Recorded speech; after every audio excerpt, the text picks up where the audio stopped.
The U.S. will not accept China's militarization of man-made islands in the South China Sea, Defense Secretary James Mattis has warned. Speaking at a security conference in Singapore, he said such moves undermined regional stability. China's territorial claims in the resource-rich South China Sea are contested by several nations. At the same time, Gen Mattis praised Beijing's efforts to restrain North Korea's missile and nuclear activity. His comments came shortly after the UN Security Council expanded targeted sanctions against North Korea in response to a series of missile tests conducted this year. The Council voted unanimously to back the sanctions after weeks of negotiations between the US and China. Why is the South China Sea contentious? See images from woody, Yongxing Island. China's island factory. Flying close to Beijing's new South China Sea islands. In his speech at the annual Shangri-La Dialogue Forum, Gen Mattis said, "We oppose countries militarizing artificial islands and enforcing excessive maritime claims. We cannot and will not accept unilateral, coercive changes to the status quo." President Donald Trump and other senior U.S. officials have repeatedly stated that they would protect its interests in the South China Sea, a key shipping route.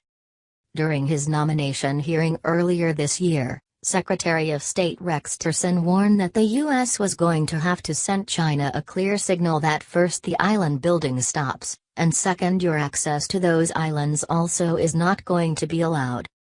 In response, the Chinese Foreign Ministry said Beijing would remain firm to defend its rights in the region. But in Singapore, Gen Mattis also struck a positive note on U.S.-China relations, saying that while competition between the two countries is bound to occur, conflict is not inevitable.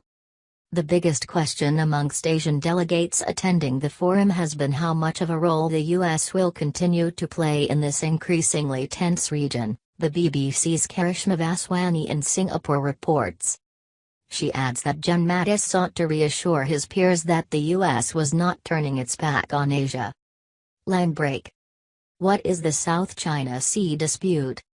Rival countries have wrangled over territory in the South China Sea for centuries, but tension has steadily increased in recent years. Its islets and waters are claimed in part or in whole by Taiwan, China, Vietnam, the Philippines, Malaysia, and Brunei. Beijing has been building artificial islands on reefs and carrying out naval patrols in waters also claimed by these other nations.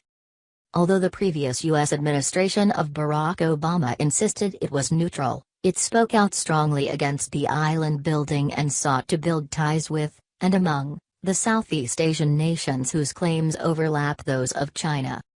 In July 2016, an international tribunal ruled against Chinese claims, backing a case brought by the Philippines, but Beijing said it would not respect the verdict. The frictions have sparked concern that the area is becoming a flashpoint with global consequences.